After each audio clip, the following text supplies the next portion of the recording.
आज मैं श्री ओमेंद्र चारण जी पर जो कल हमला किया था मुख्यमंत्री के सलाहकार राजकुमार जी का, उसकी जानकारी मिलने पर मैं इनकी हालचाल पूछने के लिए आया और इस सारे हालात पर विचार करने के लिए आया। ये हमला केवल ओमेंद्र चारण पर नहीं है, भारतीय जनता पार्टी के प्रत्येक कार्यकर्ता पर हमला है। ये हमला केवल ओमेंद्र चारण पर नहीं है, बल्कि शांतिप्रिय तरीके से इस लोकतंत्र में आस्था रखने वाले एक कार्यकर्ता पर हमला किया गया है। हम चक्रवर्ती व्यास सहित इस हमले का हमारे संविधान दायरे में रह करके प्रत्युत्तर देंगे। आज मैंने एसपी साहब से बात की है, मुकदमा दर्ज होने की बात हुई है, एडीजी क्राइम से बात करी है श्रीवास्तव जी से, और प्रदेश अध्यक्ष जी ने ओमेंद्र जी को टेलीफोन करके सारी बात बताई है। महामंत्री संगठन ने भी इनको टेलीफोन किया है। हम इतनी बात कह देंगे, राजनीति में हिंसा का कोई स्थान नहीं है, और विशेषकर जो एक संवैधानिक दायित्व पर बैठे हुए हैं या राजनीति में चुने हुए प्रतिनिधि हैं, अगर मतदान के आखिरी समय के आधा घंटे पर यदि किसी राजनीतिक कार्यकर्ता जो आपसे विचार नहीं मिलता होगा पर राजनीतिक धारा में काम करने वाला कार्यकर्ता है, उस पर जो हमला किया है, ये बहुत निंदनीय है। ये किसी भी तरीके से सहन करने के लायक नहीं है। ये पूरी व्यवस्था पर चोट है, ये लोकतंत्र पे चोट है कि आपका विरोध नहीं कर सकते, कि आपके विरोध में चुनाव में काम नहीं कर सकते। जो हमारे को अधिकार है, ये अधिकार उनको है, वो भी रोज इसमें से करते हैं। इसलिए ये जो चुनावी लोकतंत्र में जो चुनाव का हमारा अधिकार है, उस पर चोट की गई है। इसलिए ये लोकतंत्र की हत्या है।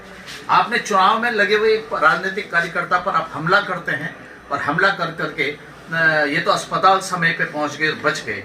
ये तो थोड़ा ब्लीडिंग और ज्यादा हो जाता तो उसमें से जा सकते थे। और इसलिए मेरा ये कहना है कि ये गंभीर अपराध है। स्वयं अभी 2, 4, 5 दिन के लिए जब तक गिनती न हो, स्वयं सरकार को चाहिए कि वो अविलंब कार्रवाई करे, और अविलंब कार्रवाई ऐसी करे कि भविष्य में ऐसी कोई भी हिमाकत न कर सके। और यदि वो नहीं करते हैं तो उसके बाद समय के अनुरूप जो भी कानून है, उस दृष्टि से किसी को बख्शा नहीं जाएगा। और हम इसकी निंदा करते हैं, और हमारा ये कहना है कि ये संपूर्ण राजनीतिक दलों को भी ये चाहिए, कांग्रेस को स्वयं को चाहिए कि ऐसे आदमी को तुरंत अविलंब पार्टी से बाहर कर दें। क्या आवश्यकता हुई? आधा घंटा पहले 6 बजे तो क्लोजिंग हो रहा था, मतदान का समय 6 बजे तक का था। आप 5:30 बजे अटैक कर रहे हैं, अपने गांव में कर रहे हैं, अपने परिचित व्यक्ति पे कर रहे हैं, और मतदान केंद्र से दूर कर रहे हैं।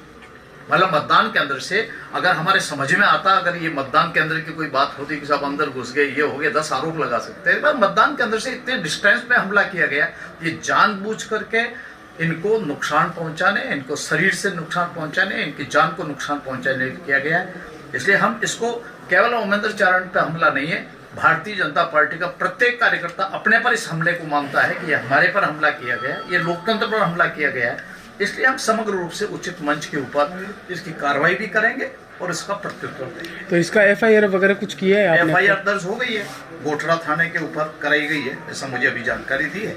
SP साहब से मेरी बात हुई है, ADG क्राइम से बात हुई है, जो सारी व्यवस्था को देखते हैं, आलोक श्रीवास्तव को, और उनसे सारी बातचीत हुई है। आगे की रणनीति क्या कुछ रहेगी?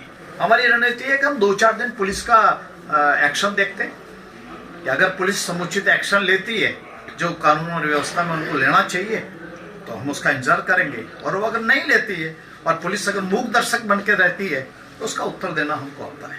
कार्यकर्ताओं के लिए क्या मैसेज रहेगा? कार्यकर्ताओं से हमारा इतना कहना है कि जब तक इनको सत्ता से बिल्कुल नेस्त नाबूद नहीं कर देंगे, जब तक ये वृत्ति बनी रहेगी इनकी। ये वृत्ति तो अहंकार का है, सत्ता का अहंकार है ना, कुर्सी का अहंकार है ना। मतलब क्या लोकतंत्र के अंदर अगर ये होने लगा कि जो विरोधी आदमी आपके राजनीतिक दल का जो आपसे सहमत नहीं, उस पर आप हमला करेंगे और स्वयं हमला करेंगे। दूसरे पे यह बहाना कर सकते थे कि मैं जानता नहीं, मेरा लेना देना नहीं। अरे आपने स्वयं हमले में आप शामिल हुए, आपका गांव का है, वो भी उसी गांव के रहने वाले हैं जिस गांव के ओमेंद्र जी रहने वाले हैं। तो मेरा ये कहना है कि ये एक डिटेल विषय और एक काला धब्बा है राजनीति के ऊपर।